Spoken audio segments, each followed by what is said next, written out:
Hey, what's up, house groups? Welcome to the last house groups night of the year. I can't believe another whole year has gone by. It feels like it's flown by. I just want to say thank you to all of you who have been a part of this. House groups are a huge blessing in my life. To be able to be open and honest with people and do life and faith alongside community is something that I need, and it fills me up. And so I'm just grateful to all of you who are a part of this, who have engaged this, who are doing life and faith and giving of yourselves to this community here at Revision. Thank you for being a part of house groups. You guys are awesome.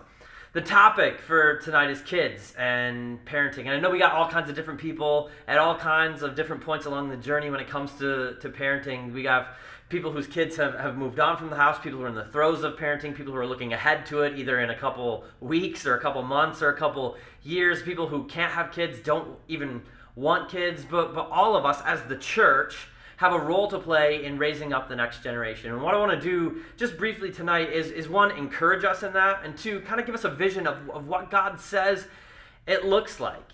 Because it's easy to get discouraged. It's easy to feel a whole lot of anxiety and fear for our own kids and for the whole group of kids at the church, for this whole next generation when we look out at the world, because this is a messed up world we're living in. It's full of violence and hatred and evil and division, and it feels like it's trying to just eat our kids alive and destroy them. And so it's easy to just be overcome with anxiety about the direction they're going to head and the choices they're going to make and keeping them safe from a world that's seemingly waiting to destroy them. So I want to talk about what God says our role is in that. And first things first, by way of encouragement, if you feel overwhelmed by it, if you feel like that anxiety is crushing you, if you feel like you can't do it and you're insufficient, you can't, and you're not built to do it alone. We're supposed to do this together. We're supposed to encourage one another, pray for one another, come alongside each other, and raise up our kids and raise up the next generation alongside one another. That's what the church is for. And two, God loves our kids way more than we do.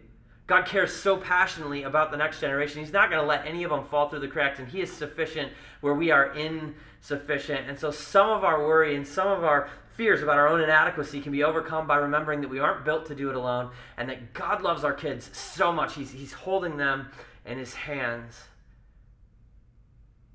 and He refuses to let them go because of His passionate, incredible, outrageous love. So what's our role then? Well, our role is to be the primary spiritual stewards for our kids' lives and their development. A recent Lifeway research poll discovered that only 85% of parents who identify themselves as Christians believe that it's their duty to oversee the spiritual development of their kids, which means 15% of Christian parents or self-identified Christian parents don't think they have a role to play in helping their kids know who God is and who He made them to be. And of that 85%, only 2/3, 57% of Christian parents are regularly bringing their kids to church, and of that group, less than half are talking about spiritual things, are reading the Bible with their kids, praying with their kids, teaching their kids about who God is outside of the compartmentalized times set aside for church. It means about 1 in 5 Christian parents are actively, intentionally overseeing the spiritual development of their kids, and 4 in 5 are doing nothing. 2 in 5 aren't even taking them to church regularly, and there's this strong correlation.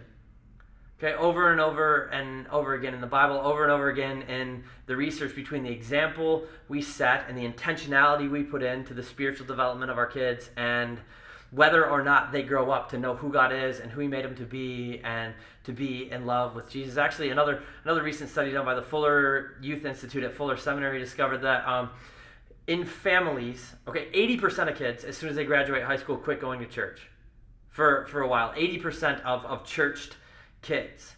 And my prayer is that we do better than that at Revision. At the youth group that I was leading a few years ago, we almost turned that on its head and had nearly 80% engaging in church in college as best we could measure it. And we can do that, but 80% walk away. And this recent study said that in families where the mom and dad both regularly attend church with the kids, 72% of them continue going to church. In families where only mom goes to church regularly, 18% continue to engage. Where only dad goes to church, 55%. And where neither parent regularly attends church, only 6% of them as adults become church attenders. And so the example you set makes a difference in the life of your kid. And so we need to take responsibility for helping our kids know who God is and who he created them to be. He gave us that responsibility. In Deuteronomy chapter 6, there's this famous passage called the Shema. Shema means hear. It's this Hebrew word hear. And when God says, "Hear, O Israel, listen up, listen to this. The Lord your God,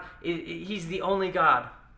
I'm God alone." And make sure that you tell the next generation who I am and what I've done. And you talk about this all the time when you're sitting down and when you're standing up, when you're going out, when you're sitting at home, no matter where you are. Make sure, don't not do this. Don't forget to take me out of this compartmentalized box and invite me into every space of your life and impress it upon the next generation. So for all of us, whether we have kids or not, we have a duty as the church to engage kids in spiritual development, to make sure that they know who God is and who he made them to be, and they feel his love. And they're going to feel his love primarily. They're going to get a picture of God's love primarily through the way that we love them. And it's hard sometimes in the middle of parenting. It's hard when they mess up. It's hard when they make mistakes. It's hard when they don't listen and they don't obey to show love. But the way that we love them is the way they're going to perceive God's love for them. I think especially for me, I struggle with defining everybody, but especially my kids, by their worst moments and their mistakes. Just want to tell them that they are the mistakes that they've made. Why are you such a bad listener? Why are you always so mean to your brother? Why are you? But I think if we can shift our mindset and tell them who they're becoming. Look, it wasn't okay to not listen. It wasn't okay to hurt your brother because I see that God has put in you this passion. I see who you're becoming. You're becoming this incredible leader. You're becoming this man of God, this woman of God.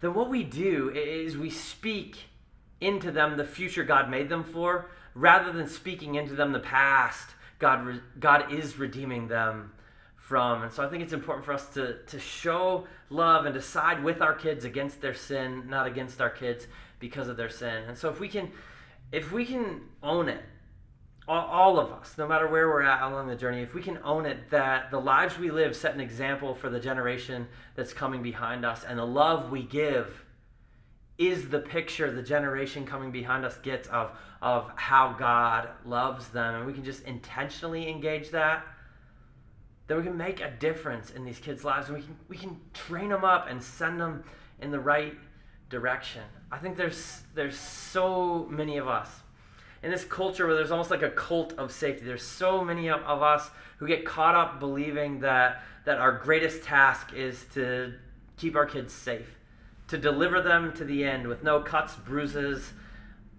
or scars. And that's just not the picture God gives us.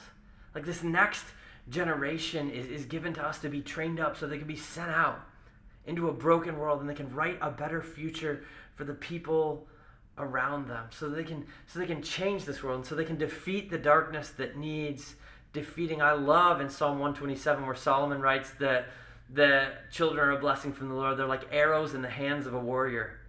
They're meant for us as a church to draw back and shoot out at the problems of their world. And if our primary concern is just keeping them safe, if we're not intentional about developing them and sending them out and giving them significant things to do, then they're going to grow up afraid, and they're going to grow up timid, and they're going to shrink back from the lives and the meaning God made them for. I don't want my kids.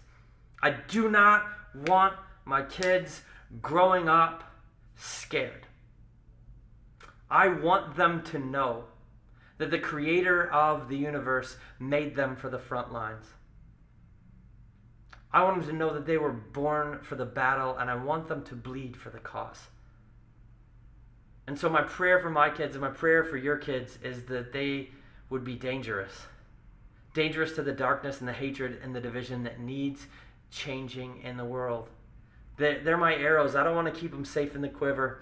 I want to shoot them out true and straight at the problems of the world. And I pray that when I'm gone, when our generation is gone, our arrows will become our archers, and they'll train up another generation of arrows, because the darkness isn't going anywhere, and neither is the hatred and division. And if we don't lead the next generation by the example of our lives, by the love that we give, and by our willingness to release them, knowing that God loves them more than we do, knowing that he's got them in his hands, and knowing that he created them to be difference makers and future shapers, if we don't release them to that cause, then we miss out and the whole world misses out. And so my challenge to all of us tonight, all of us, parents especially, because I know this fear lives bigger and badder inside of you than it does in people who don't have kids or don't have kids yet, but all of us as the church, my challenge just is to own this incredible gift God's given us, but this incredible task God has given us of raising up the next generation by the example of our lives, by the love that we share and give, and by our willingness to train them up and send them out to make the difference in this world God created them to make. I'm so excited to see what this next generation is going to do that changes the world for Jesus.